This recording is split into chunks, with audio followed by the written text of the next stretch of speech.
Our speaker today is Rebecca Weiss, and we're very fortunate to have her as a speaker, but we're also very fortunate to have her as a fellow this year at CITP. Rebecca, as a lot of you are familiar with, is an award-winning computational social scientist and data science leader. Before she came here, she was the head of research and innovation at Mozilla, where she sort of created and incubated the Rally project, which she's going to talk about today. Before that, she was also founded the Firefox Data Science team. She's held several fellowships at other prestigious centers around the country. She's written for a wide variety of journals and conferences, both in the computer science as well as the social science sort of area. She's advised the US Congress on AI policy, and she's here to talk to us about participatory user data collection and the potential futures for platform accountability. So please welcome Rebecca. Okay, so I kind of struggled a little bit thinking about this talk because I've been in industry for a while and I haven't really been in a research setting for a while, and so I couldn't quite decide what should I talk about and how should I talk about it. So I kind of decided I would split this up a little bit into two sections. So the first section I'm going to talk about was Mozilla Rally and kind of give you all sort of a behind the scenes of, first of all, what it is and how we got through the process of building it and starting it.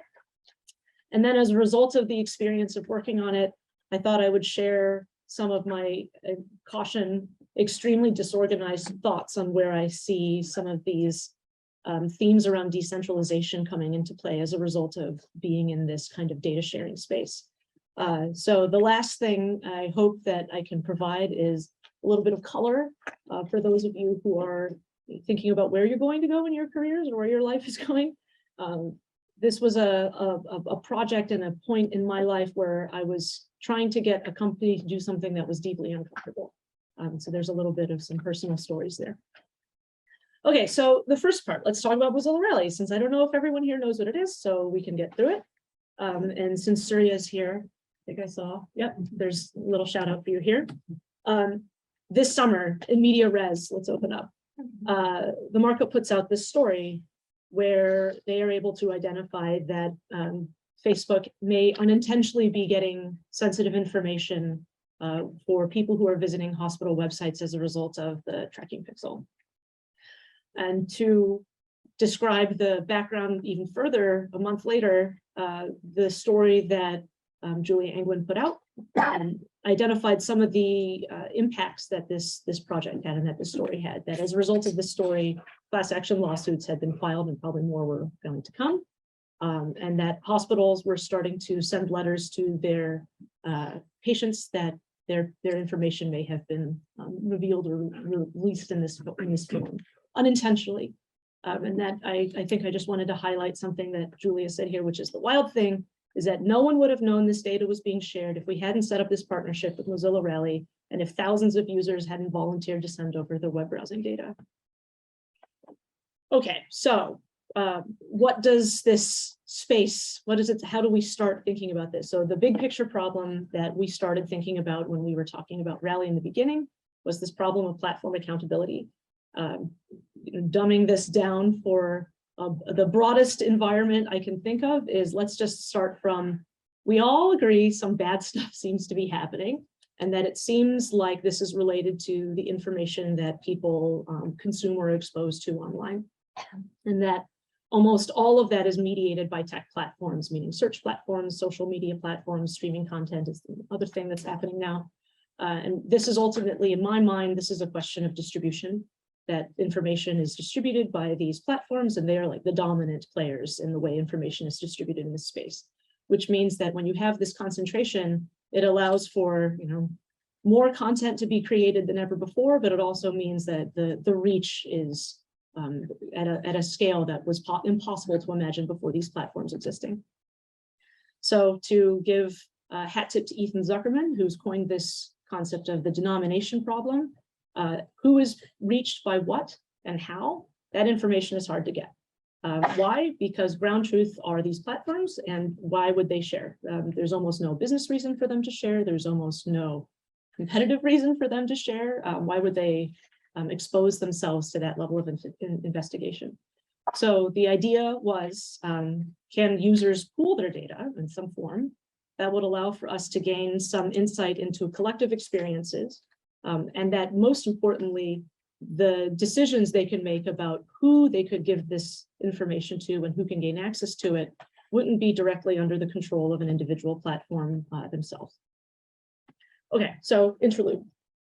Thank you for the introduction, Tiffy, but I want to add to that a little bit more.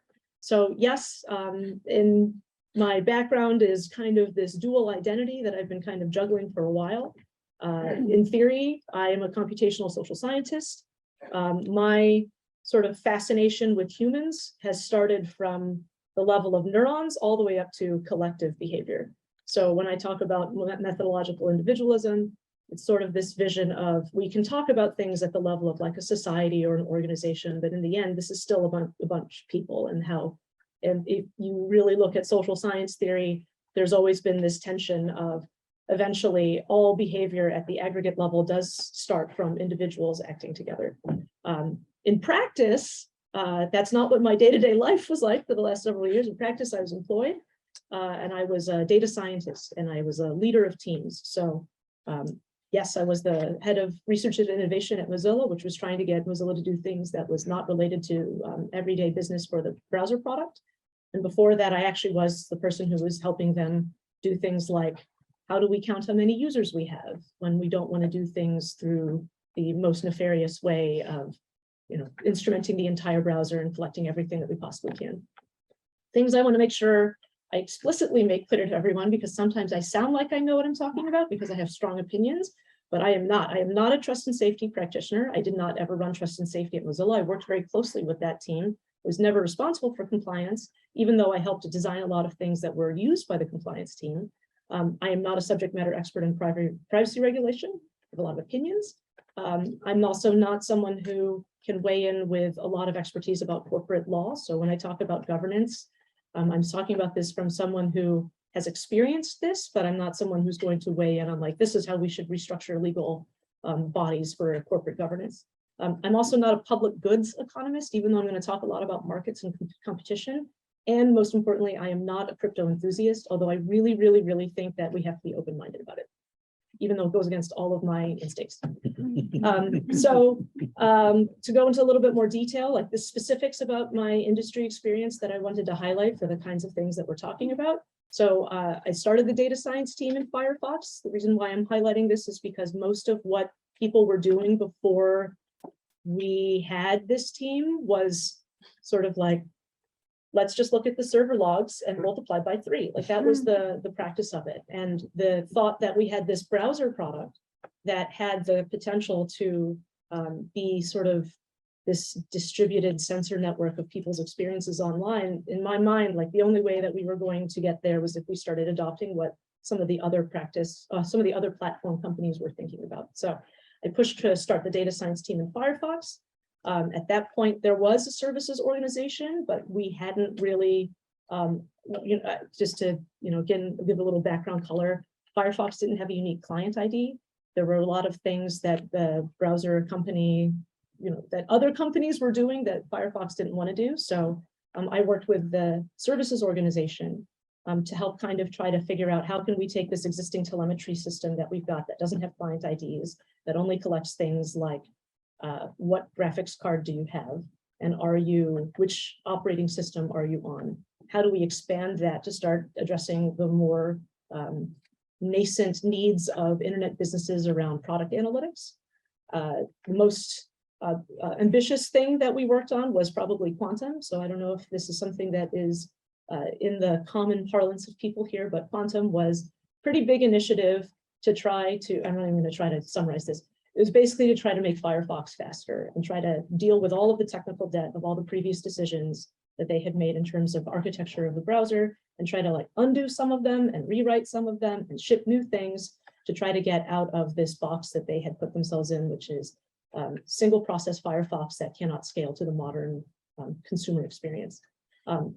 In doing all of this, I also, again, ended up having to work with the compliance team to try to satisfy the fact that almost all of the people that were working on Firefox had very strong opinions about what the browser should and shouldn't collect, and none of them were coordinated in any way. And so my role was to try to find a process and develop a set of policies that would allow for the engineers and the product teams to continue shipping features and not slow them down with a bunch of people's internal fights about, is this fair, is this not? And so I could talk about this more at another time because that was a whole other life experience, but I will instead pivot to, at the same time, while we were building out the data science team and building out the telemetry systems, I was still actually a PhD student, and I was still getting told I need to, do some research. So while we were building all of these services and while we were building out this practice of data science, I started thinking about how can I now take the same thing that I do in my day job and actually run experiments that make sense to my research community, really trying to drive forward the idea that browsers are kind of special.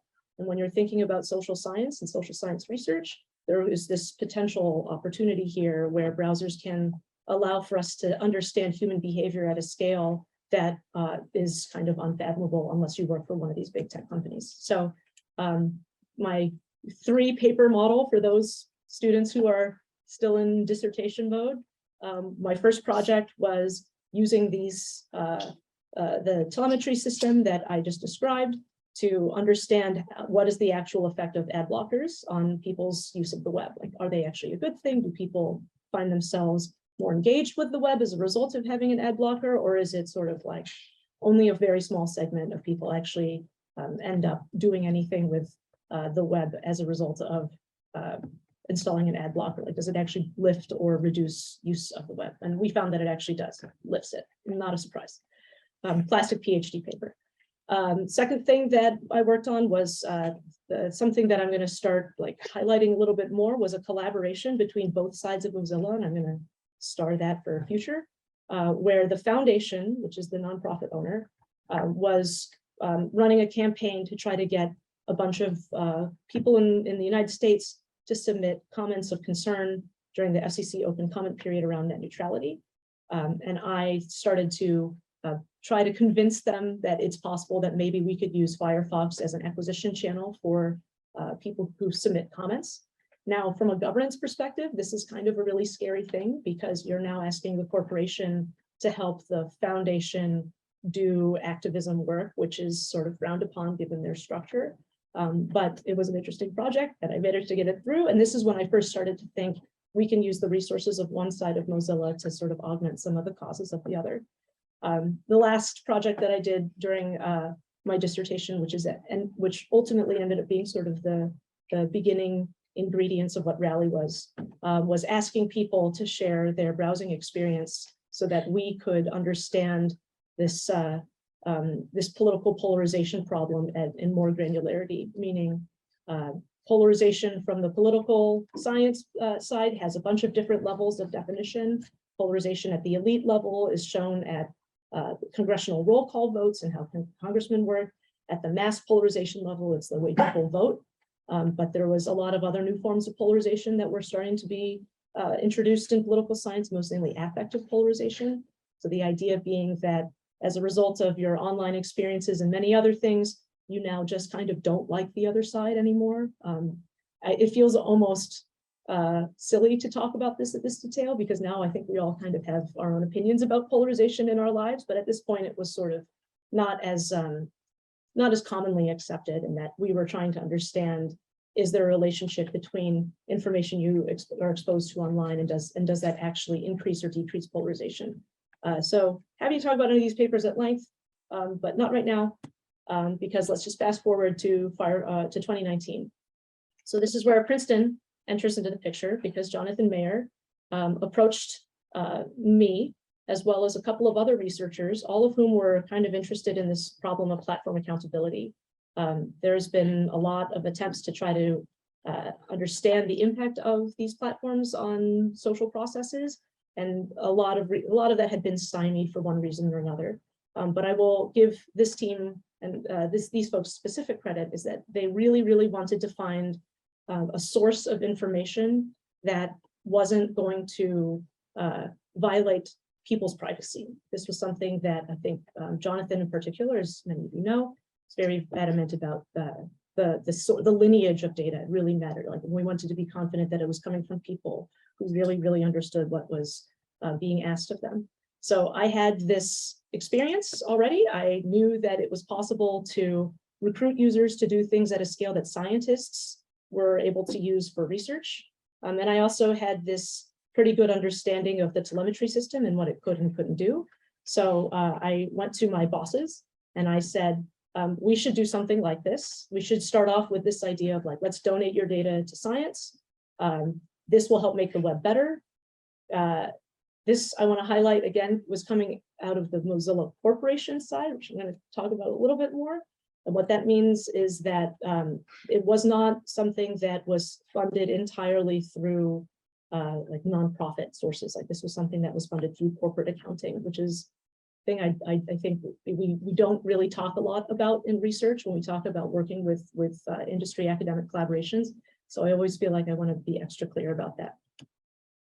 Okay, so why did we use this donation framing? What was so special about it? So this is where I think I'm going to start introducing things that might start making people uncomfortable. So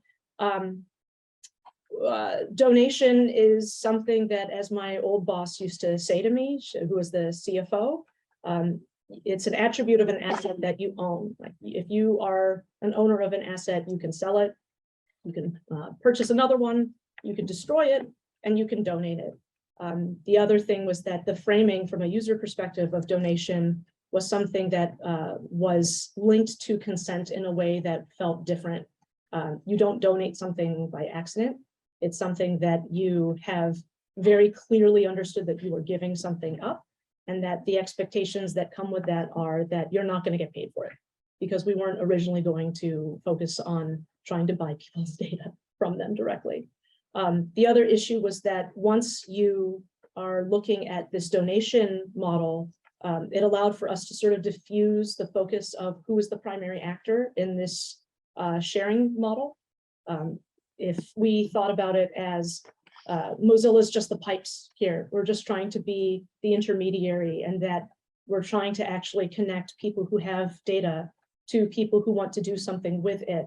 And if we make it clear that they are part of this process, and an active member, they are donating it to us, and we are just trying to pass it to others. Then we thought about it from this idea of who would you shut down if that was the case. Like it's not just now a single intermediary now, like we felt like we were actually very confident that we were representing the will of people with this framing. However, and I think that we've all had various talks or read papers now that have made this point abundantly clear. Just because you're donating data about your experience doesn't mean you're not introducing risks to others. Like you are actually possibly sharing experiences of another person who you have no right to be able to say, I can donate this to somebody. The other thing, which I think is a little bit more subtle, is that this falls really, you're kind of implicitly accepting the metaphor that this is property, and that we're saying like, it has value. We don't know what the fair market value is because we're not trying to sell it, but we're saying it's someone's property, and that, you know, the ownership of who gets to choose who gets to receive it. We're just trying to rely heavily on the idea that it's personal property and that you have the choice as the user to make that decision, which I don't think I'm not comfortable with this still, but we ran with it. Okay, so how do we feel that this is not just becoming a data broker, and that we're relying on this frame of donation? So there are sort of 3 requirements that we wanted to make sure that we were kind of always upholding in the design of this. So if we ever sort of felt like this was at risk, this is where I think you're no longer a donation model, like now you're something else. So the first thing was that this system needs to be able to meet the requirement that a user must know who's collecting this data. In this case, it would be Mozilla who's collecting the data. They must know what is collected, and they have to know where and how it will be processed and stored.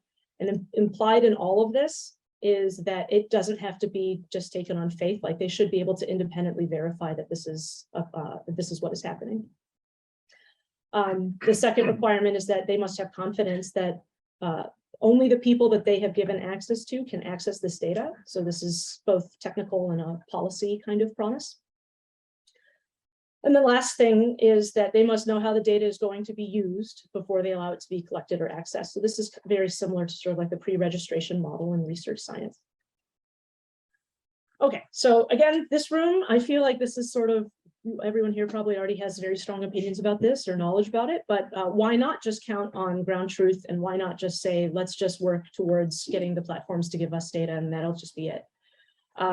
Cambridge Analytica, I think, is sort of a common model that we all kind of know. And I think the two things that really stand out for that is that there was just no control from the data subjects. They might have thought that by signing over their consent to the business practices that needed this data, they didn't realize that it could be used in this other fashion.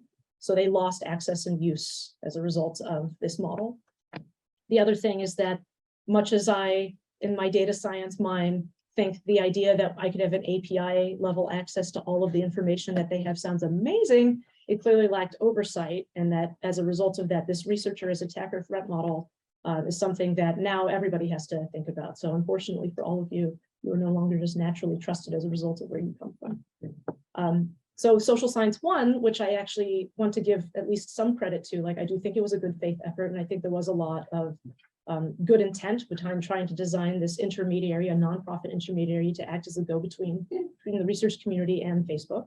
I think the problem from a research perspective is that because there was no transparency into the way data sets were generated, it's not until too late that you find out that there were some flaws in the way that the data was created. And so years of research suddenly now become under doubt about whether the conclusions can hold or whether they will be, whether they're even substantively the same. That is something that I don't see that changing unless the researchers actually can see how the data sets are being created firsthand, instead of just relying on a team to make it for them.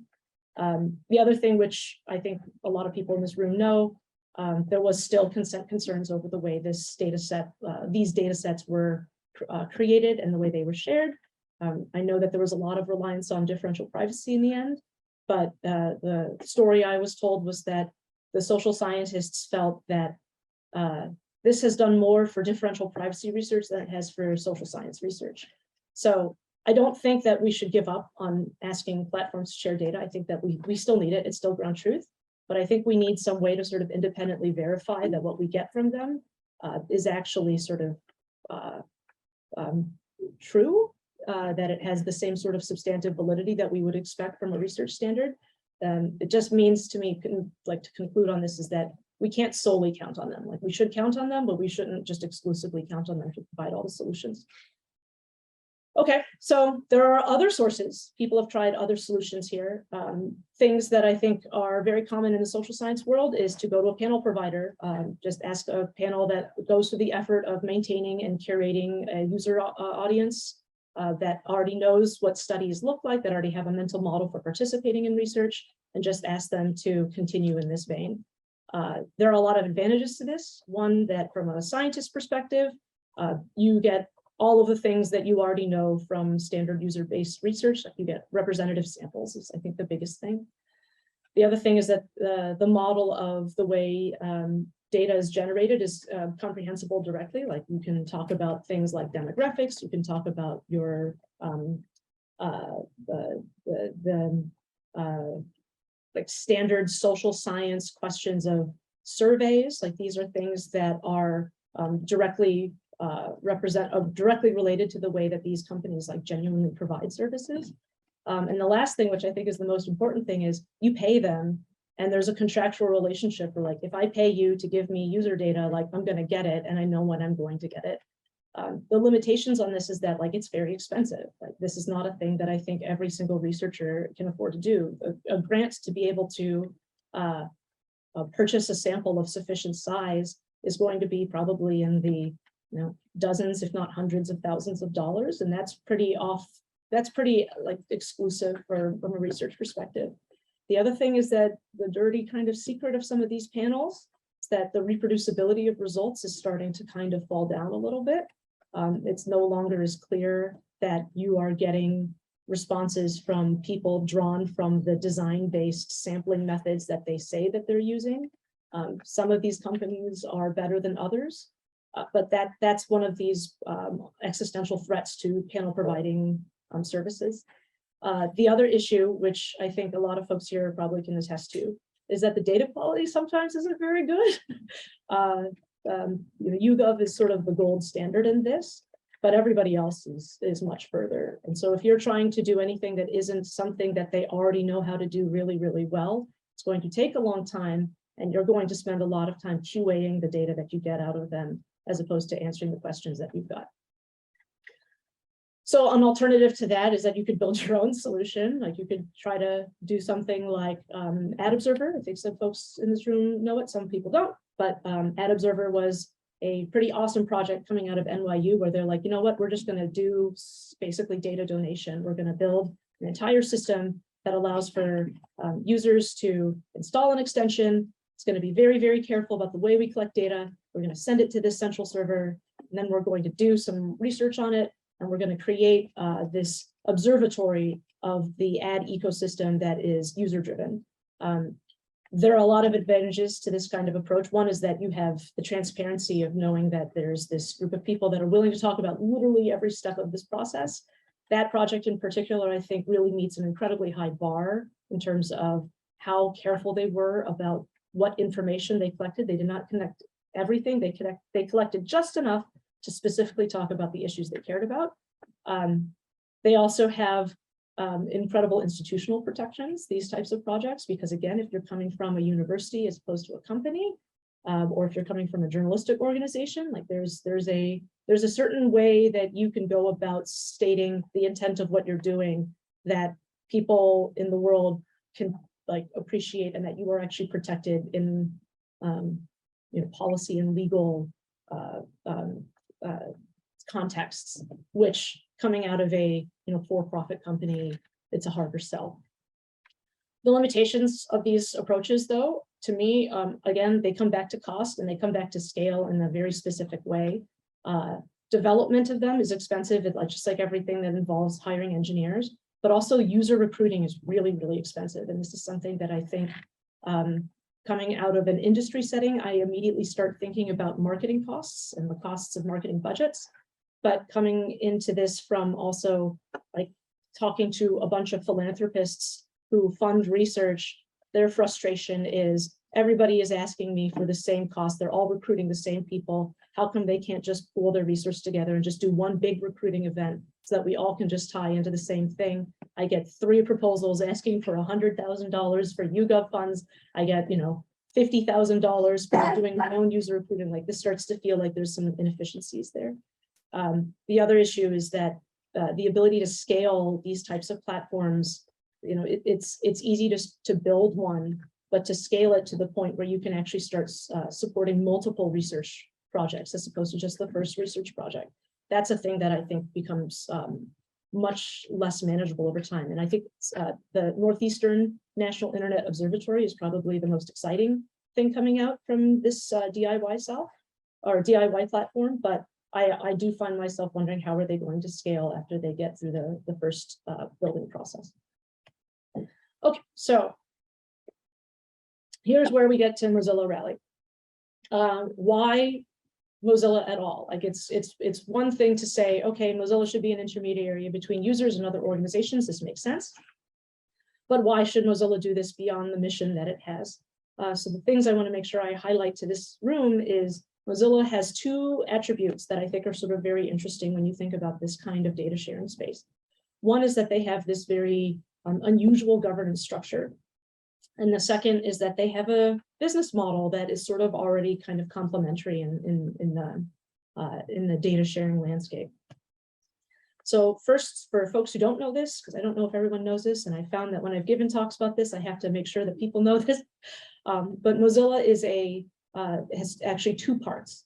The first part is that there's a 501c3 nonprofit that is the parent organization, and that the company that produces Firefox is actually produced by Mozilla Corporation, which is a wholly owned subsidiary of the 501c3. So that means that in spirit and often in practice, while the corporation is more or less a standalone entity, it still has to get sort of permission from the foundation about things to do. And the reason why I think this is sort of interesting is because it's sort of flipped from things like, say, the Facebook Oversight Board, for example. Like I'm pretty, I know we're being recorded, but like I'm pretty pessimistic about the Oversight Board, because what power do they have to influence decision-making at all? Like there is no governance control that they've got. Like they can just issue recommendations, and it's up to product managers and executives to decide to follow that. So there's no actual teeth to that governance structure. Whereas if the foundation for Mozilla told the corporation something, they kind of have to follow it. The truth is that the foundation tries to stay out of corporate problems as much as possible, because that's sort of a hammer. But my belief, and I think others, was, well, if there was something like a Cambridge Analytica event, the foundation would actually come in and say, like, you're not doing business this way anymore. And they can say that because they own everything.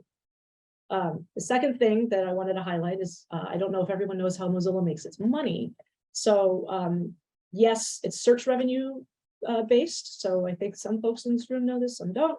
But if you use Firefox and you see the search box, its default is Google if you are in the United States, and it's, there are different defaults depending on which other jurisdiction, but the vast majority of Firefox's user bases got Google as its default. And here's where I want to show some numbers. So because of this governance structure, you can see how much money Mozilla makes, right? These are all drawn from the 990s that Mozilla has to file every year. A wonderful person out there has created a little repo that I was able to update with new figures. But the point here is that you can see that grants and donations, meaning that green line, is almost nothing, right? Almost everything comes out of the search deal, and that the search deal is large, right? At the order of hundreds of millions of dollars. So every couple of years, there is a opportunity to renew, and so far Mozilla has renewed it. But this is where almost all of the operations of Mozilla are funded. And so to show you a little bit more, and I want to highlight one specific detail here, which is that 2020 was also a year when Mozilla had a nice layoff event. This comes from the pandemic. I think that all of you could probably appreciate this, that it was a hard year. But that where does Mozilla spend most of their money? They spend most of it on software development. Almost everything else is more of these like traditional like nonprofit programs and other spend, but the substantial amount of Mozilla's funding still goes to building technology and building software. So the nature of their business model still is in support of building technology, and that almost everything they want to put their development funds into is going to go into building things like that. Okay, so let's go back into history. So we're now in 2020. We have successfully convinced Mozilla that they should probably consider something about donating data to science. And so I was given the expectation of prove it, build it, get it going, launch it. So the objective was proof of concept. Can you get this thing going? Can you do things like, can you actually find research partners that want to be part of this, that want to build this thing with you? Are there enough Firefox users that show any interest at all? Are they willing to even take up the potential to do this? And most importantly, can we actually support this? One of the claims that I was trying to make at the time was that they already have a data platform that supports a bunch of Firefox users submitting data at scale. So adding a little bit more data per user is not going to cost us much more money to do this.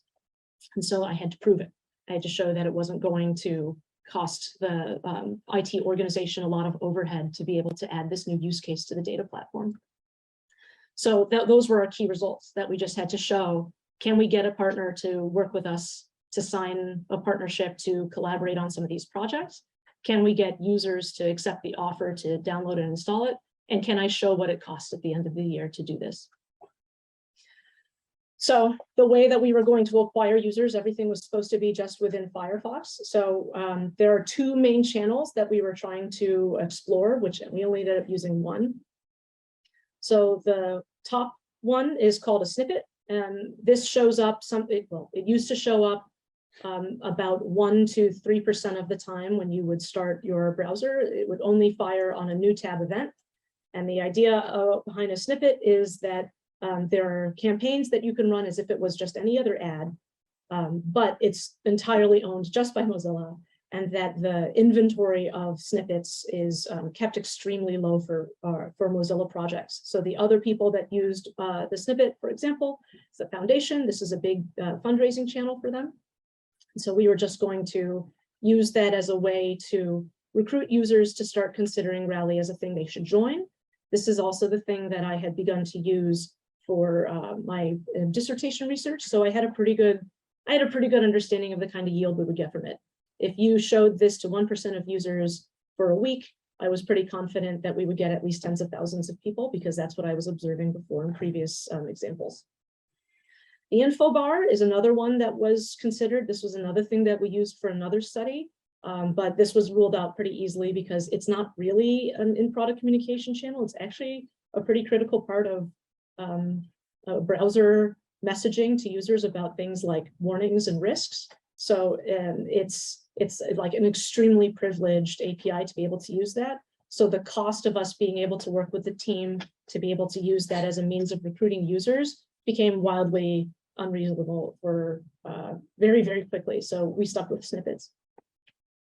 The telemetry system. So this is just a very high level overview of what how telemetry works for Mozilla's clients. So Mozilla has built almost everything on the client side. So all of those recording systems are theirs, like they own it. The whole thing is built with Mozilla tools.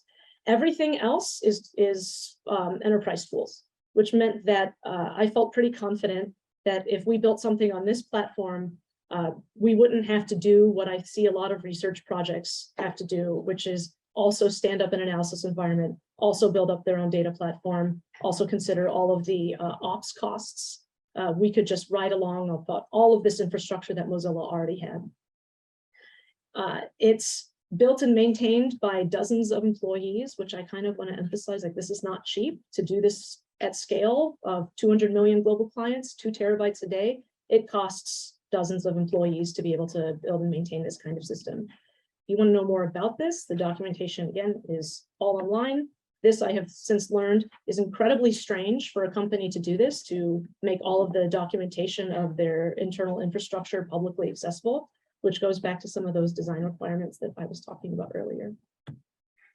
So this is from paper that Anne Kohlbrunner has currently under review, but I wanted to talk about what does this look like from the researcher side versus what does this look like from the user side. So from the researcher side, this is a 7-step process. And very, very, very much so, that first step is pretty much everything, right? Before anything can even start, there's a lot of negotiation between the different constituent parts of Mozilla, as well as the research team about like, what are they trying to build? What are they trying to ask? It's essentially pre-registering almost all of your research intent. And after you've gotten through all of those stages, then pretty much everything looks like a research study and acquisition campaign of what you would typically expect. This is, how do I want to say this? The best possible scenario that we could hope for was that we could follow this in this specific order. But often, because we were starting this, what we would find was sometimes between like step 2 and 3, we would have to go back and kind of revisit some of the things we were trying to do. So this is sort of like an idealized model of how we wanted this to work. From the user experience, we tried to keep it very streamlined. So the idea is that there's really 2 stages of consent. There's the idea of you joining Rally as like this platform. There's a program, you're becoming part of this. When you join, there's a demographic survey that you have to fill out, but that is optional for you to fill out. It is in no way required to participate. And you can always come back and answer it. But one of the reasons why We wanted Rally to be the owner of the demographic information. It's because if we didn't, every single research partner that we ever talked to was going to ask. So it made a lot more sense for us to say, like, we're just going to be the ones that own this particular piece of data, and that we're also going to be the ones that make sure that if you want to have access to this information, you do have to be like, you have to ask Mozilla to give you this information back. Once you've given your demographic information and you've just optional, then all of the current studies that we had worked on with partners would become available to you. And if you decided to join one, then there was another set of consent that you had to go through. And this is now the one that was owned by the individual research team. They're the ones who have to make sure that they get it through IRB, if they have IRB. And if they don't have IRB, in the case of the markup, then it was still under their control and their responsibility to make it very clear what exactly are you asking people to give up. And you still had to get through Mozilla review on top of that. So I guess what I'm trying to make sure I communicate here is that consent was thought about at every single step of this process, and that multiple stages of consent were granted to the point where if you are in Rally in a study, we feel very, very confident that you didn't end up there by accident. It's a pretty high touch flow. From a like product tech company perspective, this is horrible because there's so many different steps. And additionally, at this stage, and I think Anne's going to smirk at this, but at this stage, the way we tried to live up to some of these expectations about siloing information, there's actually two separate extensions. So there was the Rally extension that sort of controlled your entrance into Rally. And then there was the study of the person, the research team, that was a separate extension. So what that meant is that you're asking the user to install two extensions. Do you know how hard that is? It's not going to happen.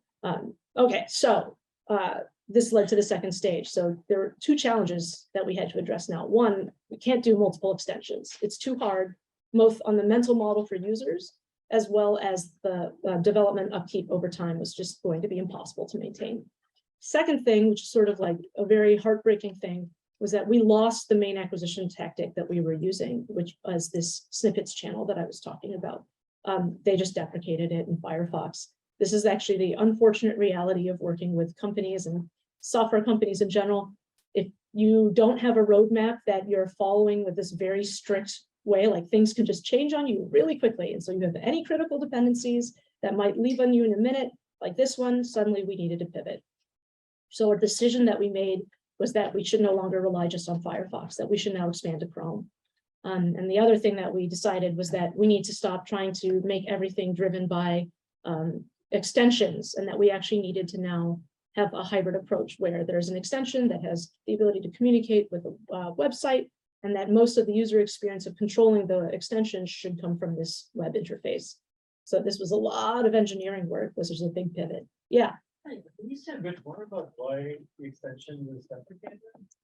Oh, the snippets channel? Wait, so am I understanding this correctly, that Rally is no longer acquiring new users? Oh, no, it is. It's just not through the Firefox snippets channel. So the idea was that we were using this ability that Firefox has to pop up certain windows in front of you that don't look like another pop-up. That was the main thing we were using to try to recruit users. And then Firefox deprecated it. So that channel just doesn't exist anymore. So if you are on a version of Firefox and you are seeing snippets, you should probably update because it's not supported anymore. Does that answer your question? Yeah, so I'm curious, what are the alternative channels? Not in Firefox. Okay. Yeah, it's like social media. It's now turning into more like, you know, direct marketing, which is I'm about to. This is starting tomorrow, actually. But before I get into that, I'm gonna like review a few things. So we had those donation requirements that we described, like how are we meeting those, and are we actually meeting them the way that we said? I think pretty close. I don't think we're necessarily completely meeting it, but here are the defenses I have to those requirements. They must know who is collecting their data, what is being collected, where and how it will be processed and stored. Much like everything at Mozilla, where there's a sort of religious doctrine around open source. I think open source is not a defense. I think it's more like in a case where somebody really truly is motivated to do due diligence on their own and they want to see how all of this is built. Is it possible for you to do that? So it is possible for you to do this. And this is not just because of Rally, it's also because Rally is open source, the data platform is open source, Mozilla is open source, so it's like multiple levels of trying to be as transparent as possible. This metrics MD file, for example, this is something that comes out of those data review practices that I was talking about earlier, where the idea behind data review is that everything should be discoverable by the user if they want to, which means you are responsible for creating documentation that makes it possible for, in theory, a normal person to be able to read what is being collected without having to actually look at the code. So the Rally extension has a metrics MD file, for example. They must have confidence that only those they grant access to can access their data. So there are two ways that we're trying to meet that. One is that the telemetry pings are encrypted. This is sort of a classic thing. This is actually something that actually wasn't the case before. So if you look at base telemetry, those pings were not encrypted. So Rally pings are not just encrypted. They also only get decrypted when you're in the Mozilla Rally analysis environment specific to your permissions. So this is what closed off from the wider internet means. If you look at the Rally marketing materials, the architecture that the platform team tried to follow was the ADRF model from the census. So I don't know if everyone is familiar with this, but the Coleridge Initiative was this attempt to try to find ways to give more access to the US Census, but without increasing privacy risks. I'm going to just leave it at that. The way that this architecture looks from a research partner experience is that you log in to an infrastructure, you authenticate, and then you have access to all of these tools that are kind of limited in the ways that you can't bring data in from the outside trivially easily. So we tried to do the same thing. If you, and Anne can to speak to this because she's actually worked with this data, you have like half of the advantages of working with enterprise tools. Like it looks like enterprise data science. You get the ability to use IPython notebooks and all of these services. But anytime you start running up into something that we thought was not allowing us to live up to the process that we know what you're joining your data with to, like if you were working with Rally data and you wanted to bring in an external data source to try to join with it, that should not be allowed unless it goes through some kind of review process. So this is the way that we were inspired by the ADRF. Last one is they must know how the data will be used before all this will be collected or accessed. So this is something where there's kind of two ways in which this is met. One is this Mozilla researcher agreement, which was something that Jonathan Mayer worked very closely with us on. So this comes back to how do you prevent this idea of a researcher gets permission, does all the hard work, negotiates with a platform, meaning us, to get access to this data, only to, at the very end, there is a finding that the researcher has that could be bad for business, and they pull their rights away at that last minute. So we worked on this research agreement so that Mozilla waived that entirely.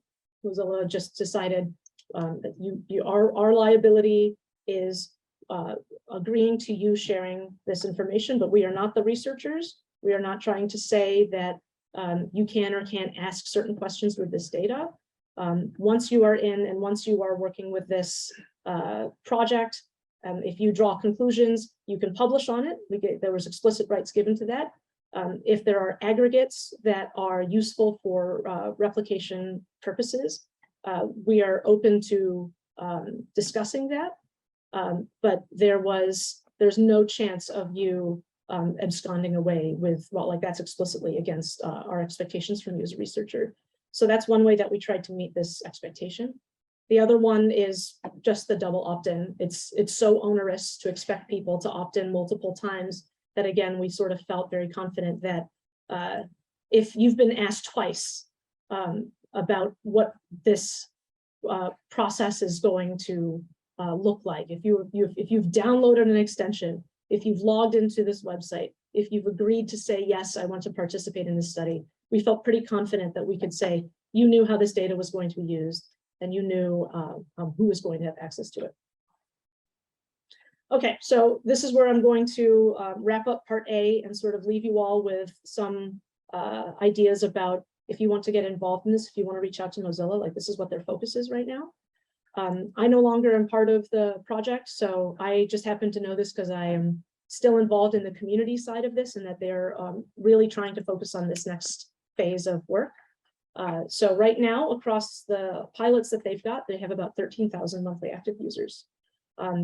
Trying to grow each individual study population is something that I think is rapidly showing itself to have limits.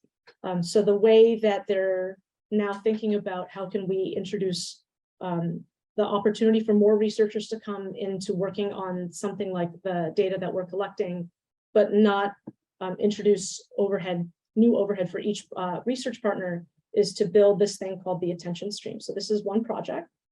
The idea is all of the existing projects have been one project, one partner, and now this is multiple partners in one project. The other thing that they're trying to develop is this idea of reconsent. So right now, in most of these types of projects, the consent seems to be, I ask you once, you give permission, that gives me permission forever. That obviously isn't going to fly if you're asking people, well, this new project wants to gain access to this data. Would you like to grant access to them?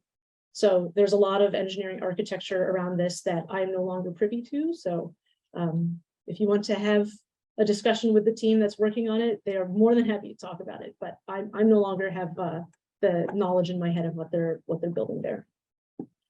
To your question, Preet, about what is the user acquisition strategy right now, it's almost all direct marketing, because again, there's no advantage on Chrome for Mozilla except for brand recognition. So that, plus the fact that Mozilla has budget for marketing spend that typically outstrips that of like an individual research project, they are going for a conventional direct marketing campaign. So all of these ad networks, they're going to start advertising on, so you might start seeing these ads. Their end of year goal is that they're trying to get 50,000 monthly active users to be part of the attention stream. Currently, right now, both Princeton as well as the other research team that's already been working with Mozilla for their project, these are the two teams that are sort of like the founding teams for working on the attention stream data. And I do think they are interested in others. So if you are interested in this kind of data, you might want to reach out to Mozilla, because I think they actually are looking for more partners. The other thing that they're interested in is kind of exploring more of this value proposition. So again, we started off with this idea of donation, meaning like, we're not going to pay you. You're going to give up your data to Mozilla, and we're going to share it with these other researchers, but you're doing it for the good of the web. And now, because again, there are no advantages that Mozilla has on Chrome, now the research community, we're trying to work with them to say, is there a way that we can increase the incentives for people who want to join? This is a model that researchers already fall into. My big concern is, will people know who is paying them? This model is the research community is paying you. It's not Mozilla that's paying you to give up your data.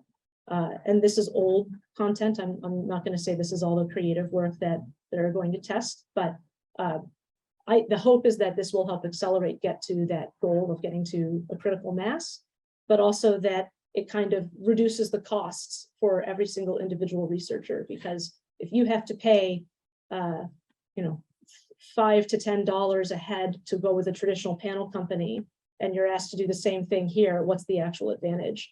Well, if a bunch of people are pooling together their money to be able to recruit a bunch of users, maybe you actually end up getting much more data than you actually would if you had to build it up on your own. So that's one of the hopes that they're trying to go with. Okay, so I'm going to wrap up part A here and say, like, this is their contact information. If you want to have more direct contact, please talk to me. Like, I can definitely make more personal introductions, but I strongly encourage folks, if they're interested in the attention stream specifically, this is what their primary focus is right now. This is what they're looking for people to work with them on.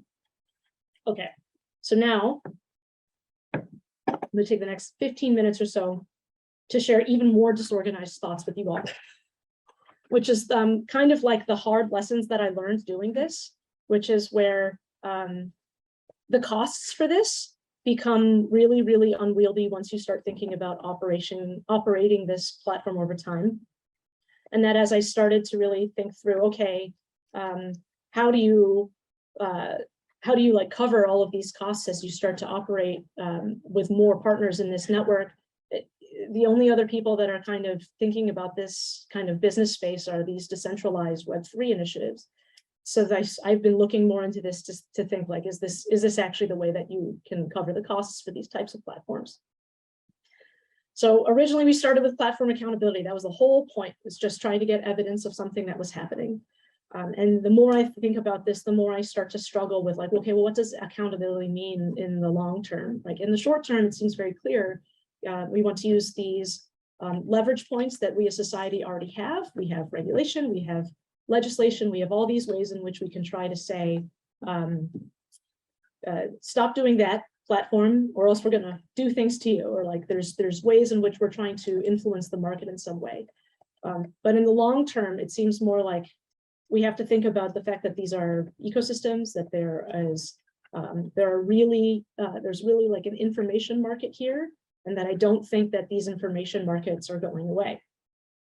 So if you start to think about Rally in the very long term, imagine wild success, many people using it, you might suddenly have this world where users have all of these people that they could share their data with. This starts to look like a two-sided market, right? This starts to look like you have a supply side and demand side.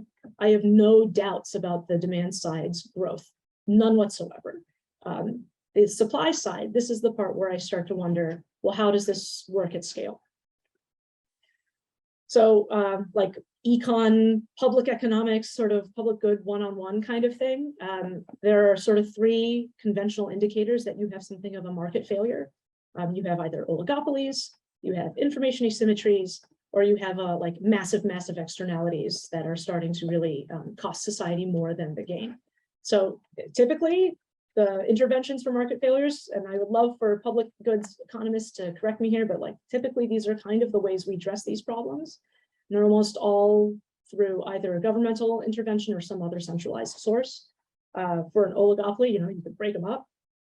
You can prevent them from acquiring or merging with other companies. In the most extreme example, you can nationalize them. But that's sort of those are the only examples that I know of, the conventional interventions for trying to break up oligopolistic control of a market.